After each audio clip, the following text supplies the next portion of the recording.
आज के इस व्याख्यान में सभी विद्यार्थियों का स्वागत है। आज मैं चार्वाक दर्शन की तत्व मीमांसा पर व्याख्यान देने जा रही हूँ। इससे पूर्व जो व्याख्यान था उसमें हमने चार्वाक दर्शन की ज्ञान मीमांसा के विषय में चर्चा की थी। आज हम उनकी तत्व मीमांसा के बारे में चर्चा करेंगे। चार्वाक दर्शन की तत्व मीमांसा उनकी प्रमाण मीमांसा अथवा ज्ञान मीमांसा पर आधारित है। चूंकि चार्वाक दर्शन के अनुसार प्रत्यक्ष ही एकमात्र प्रमाण है, अतः वह उन सभी तत्वों को अस्वीकार करते हैं या उन सभी तत्वों का खंडन करते हैं जो प्रत्यक्ष के विषय नहीं है, अर्थात ईश्वर, आत्मा, स्वर्ग, जीवन की नित्यता आदि विषयों को चार्वाक नहीं मानता। चार्वाक दर्शन के अनुसार केवल जड़ द्रव्यों का ही प्रत्यक्ष होता है, अतः जड़ ही एकमात्र सत्ता है। चार्वाक दार्शनिकों ने 4 जड़ तत्वों को स्वीकार किया है, जहां अन्य भारतीय दार्शनिकों ने 5 महाभूत या 5 जड़ तत्वों को या जड़ द्रव्यों को स्वीकार किया है: पृथ्वी, जल, अग्नि, वायु और आकाश। वहीं पर चार्वाक दर्शन ने केवल 4 महाभूतों की सत्ता को ही स्वीकार किया है या केवल 4 ही जड़ तत्वों को स्वीकार किया है।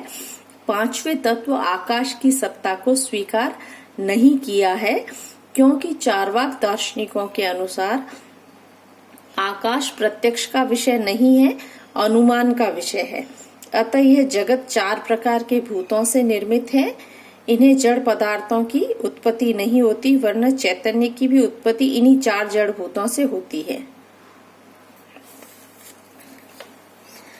चैतन्य विशिष्ट शरीर ही आत्मा है। हम किसी भी दर्शन की जब तत्व मीमांसा के बारे में पढ़ते हैं तो वहां पर हम मुख्य रूप से उनके जगत संबंधी विचार, आत्मा संबंधी विचार और ईश्वर संबंधी विचारों के बारे में चर्चा करते हैं। तो यहाँ पर हम चार्वाक दर्शन की तत्व मीमांसा की चर्चा कर रहे हैं। तो यहाँ पर हम चार्वाक दर्शन की आत्मा संबंधी विचार क्या है, आत्मा के विषय में उन्होंने अपने क्या विचार व्यक्त किया है, तो उसके बारे में मैं आपको बताने जा रही हूँ। आत्मा के संबंध में चार्वाक दार्शनिकों का विचार क्या है? चैतन्य विशिष्ट देह एवं आत्मा, अर्थात चैतन्य विशिष्ट देह ही आत्मा है। चार्वाक दर्शन के अनुसार आत्मा का प्रत्यक्ष नहीं होता है, अतः इसे आत्मा की सत्ता को स्वीकार नहीं किया जा सकता है। प्रत्यक्ष 2 प्रकार का होता है, बाह्य प्रत्यक्ष और मानस प्रत्यक्ष। मानस प्रत्यक्ष के द्वारा हम आंतरिक भावों का ज्ञान प्राप्त करते हैं और इस प्रकार आंतरिक भावों के अंतर्गत चैतन्य का प्रत्यक्ष भी होता है। लेकिन चार्वाक ये नहीं मानता कि चैतन्य आत्मा नामक किसी आध्यात्मिक सत्ता का गुण है, क्योंकि हमें आत्मा का प्रत्यक्ष नहीं होता है। जड़ तत्व से निर्मित इस भौतिक शरीर का ही हमें प्रत्यक्ष होता है। अतः चैतन्य इसी भौतिक शरीर का गुण है और इसके लिए चार्वाक दार्शनिक कुछ तर्क प्रस्तुत करते हैं कि चैतन्य व शरीर का तादात्म्य हमें व्यवहार में भी प्राप्त होता रहता है। जैसे मैं मोटा हूँ, मैं अंधा हूँ, मैं लंगड़ा हूँ। ये वाक्य शरीर व आत्मा की एकता को प्रमाणित करते हैं। यदि आत्मा शरीर से भिन्न होती तो इन वाक्यों का कोई अर्थ नहीं रह जाता। यहाँ पर मैं बताना चाहूंगी कि भारतीय दर्शन में एकमात्र चार्वाक दर्शन ही ये मानते हैं कि चैतन्य शरीर का गुण है, किसी नित्य आत्मा का गुण नहीं है। इसके अलावा जितने भी भारतीय दार्शनिक हैं, उन्होंने चैतन्य को एक गुण के रूप में माना है और आत्मा को एक द्रव्य माना है और चैतन्य को उस द्रव्य का गुण स्वीकार किया है। लेकिन चार्वाक दार्शनिक इन सब से यहाँ अपना भिन्न विचार रखते हैं। यहाँ ये आक्षेप उठना स्वाभाविक है कि अब चैतन्य का अस्तित्व किसी भी जड़ तत्व में नहीं है, तो इनसे बने शरीर में इसका प्रादुर्भाव कैसे संभव है। इसके लिए चार्वाक कुछ उपमाओं का सहारा लेते हैं, जैसे पान, सुपारी, चूना में लाल रंग का अभाव है, परंतु इन्हें चबाने पर लाल रंग की उत्पत्ति हो जाती है। इसी प्रकार गुड़ में मादकता का अभाव है, परंतु विशेष परिस्थितियों में रखने जाने पर उसमें मादकता उत्पन्न हो जाती है। ठीक उसी प्रकार जड़ तत्वों के संयोग से बने शरीर में चैतन्य नामक तत्व उत्पन्न हो जाता है। अतः हमारे लिए शरीर से भिन्न आत्मा का कोई प्रमाण नहीं है। चूंकि चार्वाक दर्शन शरीर से भिन्न आत्मा को स्वीकार नहीं करते, तो उनकी नित्यता का प्रश्न भी नहीं उठता।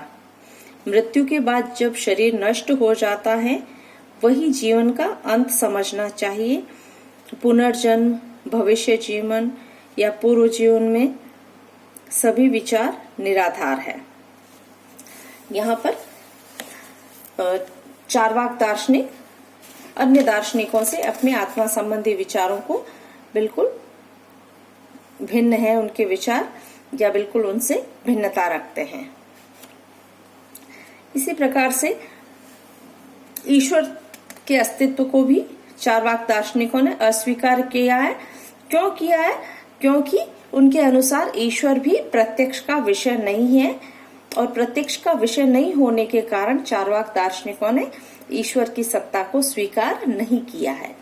जड़ तत्वों के मिश्रण से इस संसार की उत्पत्ति हुई है, अतः किसी भी रचयिता या सृष्टा की कल्पना करना भी निरर्थक है। यहाँ पर मैं ये बताना चाहूंगी कि ईश्वर की सत्ता को जहाँ पे भी स्वीकार किया गया, अन्य दार्शनिकों ने जहाँ पे भी ईश्वर की सत्ता को स्वीकार किया है, तो वहां पर यह जो सृष्टि है, यह जो रचना है, इस सृष्टि के सृष्टा के रूप में या इस रचना के रचयिता के रूप में, अर्थात ये जगत की जो उत्पत्ति हुई है, ये किसके द्वारा हुई है? ईश्वर के द्वारा हुई है, ऐसा अन्य दार्शनिकों ने माना है। लेकिन चूंकि चार्वाक दार्शनिक प्रत्यक्षवादी है, वह केवल उन्हीं सत्ताओं में विश्वास करते हैं जो प्रत्यक्ष के विषय है, और इस आधार पर इन्होंने ईश्वर की सत्ता का खंडन किया है, उसको स्वीकार नहीं किया है। यहाँ प्रश्न उठना स्वाभाविक है।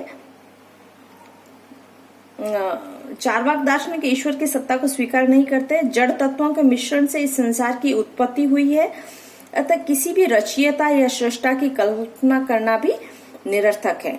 यहाँ प्रश्न उठना स्वाभाविक ही है कि क्या सृष्टि के निर्माण के लिए जड़ तत्वों का मिश्रण स्वतः हो जाता है? क्योंकि व्यवहार में हम ऐसा देखते हैं कि उपादान कारण के साथ साथ निमित्त कारण की भी आवश्यकता होती है। जैसे मिट्टी का घड़ा बनाने के लिए उपादान सामग्री अर्थात मिट्टी के साथ साथ कुंभकार अर्थात निमित्त कारण के रूप में कुंभकार की भी आवश्यकता होती है, जो कि घड़े को आकार देता है। लेकिन यहाँ पर चार्वाक दार्शनिकों ने इसको जगत के निमित्त कारण के रूप में स्वीकार नहीं किया है, क्योंकि वह प्रत्यक्ष का विषय नहीं है।